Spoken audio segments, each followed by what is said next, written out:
ہم بات کریں گے اللہ تبارک و تعالیٰ کے وہ اسماء حسنہ جو مختلف انبیاء کرام علیہم الصلاۃ والسلام کو تقسیم کیے گئے اور ان کے ورد اور ان کے ذکر سے ان کو مراتب عالیہ یہاں تک کہ منصب نبوت پر پہنچے، اور پھر ملائکہ موکلین ان کے لیے مسخر ہوئے اور انہوں نے نبوت کی تکمیل کروائی اور معجزات کا انصرام اور ظہور ہوا۔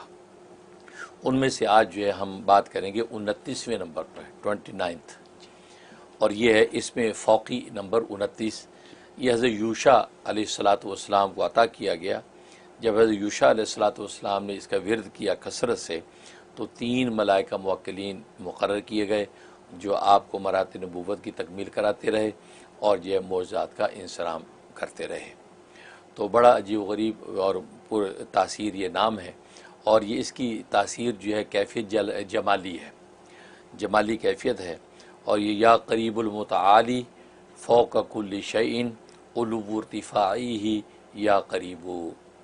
یہ جو ہے نام ہے، اور بڑے اس کی جو ہے فضائل و مراتب ہیں۔ تو گویا کہ اگر کوئی شخص جو ہے یہ چاہتا ہے کہ اللہ تبارک و تعالیٰ کا قرب خاص نصیب ہو جائے، اور ایسا قرب کہ ملائکہ موکلین اس کے لیے مددگار اور نصیر بن جائیں، سبحان اللہ، اس کے لیے اس میں بڑی تاثیر ہے۔ یہ جو ہے 7 دن کرنا ہے اور 7000 دفعہ روز پڑھنا ہے، 7 ڈیز کا، اور 7000 اس کو پڑھنا ہے،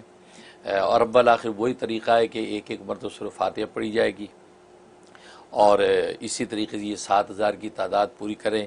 تو 7 دن یہ پوری کر کے اللہ تبارک و تعالیٰ سے دعا کر لے گا تو اللہ اس کو اپنا ایسا قرب خاص عطا فرمائیں گے کہ گویا کہ ملائکہ موکلین اس کے لیے مسخر کر دیں گے جو اس کو مراتب عالیہ کی طرف لے کے چلیں گے اور اس کی تربیت کریں گے۔ سبحان اللہ، تو اس میں زبردست تاثیر ہے۔ اور دوسری تاثیر اس کے اندر بڑی زبردست ہے، اور وہ یہ ہے کہ کوئی چاہتا ہے دین دنیا کے مراتب عالیہ نصیب ہو جائیں، دنیا میں بھی وجاہت اور عزت ہو، اور دین کے اعتبار سے بھی جو ہے گویا کہ دینی بادشاہی نصیب ہو جائے، گویا کہ دین میں بھی بادشاہ اور دنیا میں بھی بادشاہ بن جائے، ایسی کیفیات نصیب ہو جائیں، اس کے لیے اس میں جو ہے زبردست تاثیر ہے۔ صرف 21 رات کرنا ہے، 21 راتوں کا عمل ہے، ہر رات میں 1000 دفعہ اس کا ورد کرنا ہے، اول آخر جو ہے وہ ایک مرتبہ سورہ فاتحہ پڑھنی ہے، اور جناب 1000 دفعہ اس کا ورد کرنا ہے،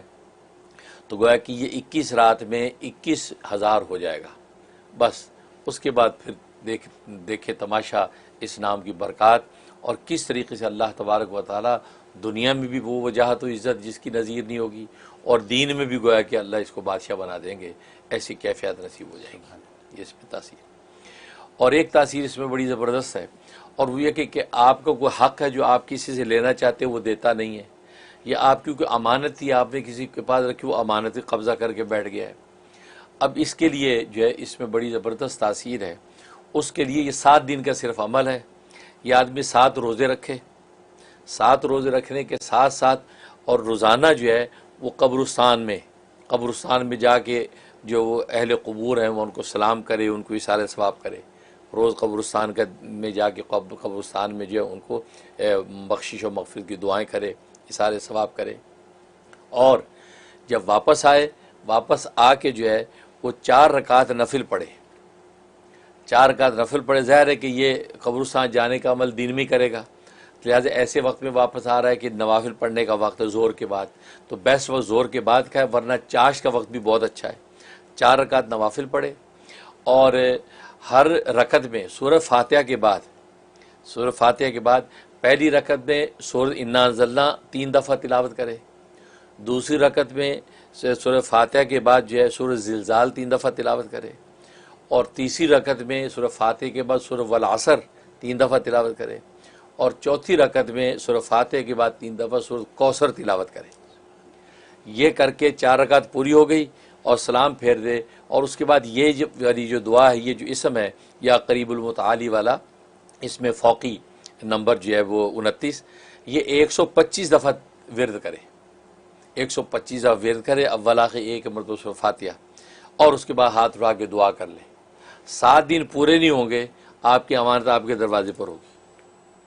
اور جس ظالم نے قبضہ کر رکھا وہ ظالم خود ہی اس کا دل ایسا موم کر دے گا اللہ کہ وہ آپ کی امانت آپ کو واپس کر دے گا، آپ کا حق آپ کو مل جائے گا۔ زبردست تاثیر ہے۔ اور ایک تاثیر اس میں یہ ہے کہ یہ چاہتا کہ میں جو ہے وہ دنیا میں مقبول اور محبوب بن جاؤں لوگوں کے اندر مقبولیت اور محبوبیت چاہتا ہے، یا اپنے ادارے کے اندر کام کر دو، اس ادارے کے اندر اس کی عزت بن جائے، خاندان کے اندر یہ معزز اور مکرم ہو جائے. تو اس کا طریقہ ایک تو یہ ہے کہ کثرت سے اس کا ورد رکھے، چلتے پھرتے اٹھتے جب بھی یاد آئے یا قریب المطالع فوق کل شعین علو ارتفاع یا قریب، اس کا ورد رکھے جب یاد آئے. تو بس وہ 21 دن پورے نہیں ہوں گے کہ اللہ تبارک و تعالی ایسے آثار و احوال پیدا کر دیں گے کہ یہ جناب وہ لوگوں کی نظر میں محبوب اور مقبول ہونے لگے گا. یہ تاثیر. اور ایک تاثیر بڑی زبردست ہے، یہ چاہتا ہے کہ دنیا کے اندر ہی میں اپنی جنت دیکھ لوں، اور دنیا میں مجھے پتہ محسوس ہو جائے کہ جنت کا فیصلہ انشاءاللہ میرے لیے ہے، اس کا ایک نیک گمان اس پر ظاہر ہو جائے. تو گویا کہ بات وہی ہے کہ اللہ تعالیٰ کا ارشاد ہے نا، حدیث قدسی ہے، انا عند ظنی عبدی بھی، کہ بندہ میرے بارے میں جیسا گمان کرتا ہے تو میں ویسا ہی ہوں. تو یہ گمان کر کے اللہ دنیا میں مجھے میرا انجام دکھا کہ جنت ملے گی کہ نہیں، میری جنت ہے. تو اس نیت سے یہ روزانہ 25 مرتبہ، زیادہ نہیں، صرف 25 مرتبہ کسی ایک نماز کے بعد پڑھے، فجر کے بعد پڑھ لے یا عصر کے بعد پڑھ لے یا عشاء کے بعد، کسی ایک نماز کے بعد 25 دفعہ پڑھ کے دعا کر لے، یا اللہ میری جنت کا فیصلہ کر دے اور میری جنت دنیا مجھے دکھا دے، مجھے اطمینان دلا دے کہ انشاءاللہ مجھے جنت ملے گی. یہ دعا شروع کر دے، انشاءاللہ 71 ڈیز یا 90 دن کے اندر ہی اللہ تبارک و تعالی اس کے لیے جنت کا فیصلہ کر دے گی. سبحان اللہ. اور جنت کے فیصلے کا مطلب ظاہر ہے، جیسے علماء کرام فرماتے ہیں کہ اللہ اس کو جنت کے راستے پہ لگا دیں گے. جب جنت کے راستے پہ لگ جائے گا، گناہوں سے خود ہی تائب ہوگا، خود ہی نیکی تقوی ملے گا، اور ظاہری باطنی پاکیزگی نصیب ہو کر انشاءاللہ توحید اور ایمان کے ساتھ خدا کی آغوش میں ہوگا. سبحان اللہ. یہ اس میں تاثیر. بہت خوب، بہت خوب. حضرت ہمیشہ کی طرح آج بھی جو باتیں ہیں وہ ایک کے بعد ایک ایسی ہے اللہ کہ جس کو سن کے رونگٹے کھڑے ہو جاتے ہیں. پہلی بات جو آپ نے فرمائی کہ قرب خاص، خالی قرب خاص نہیں بلکہ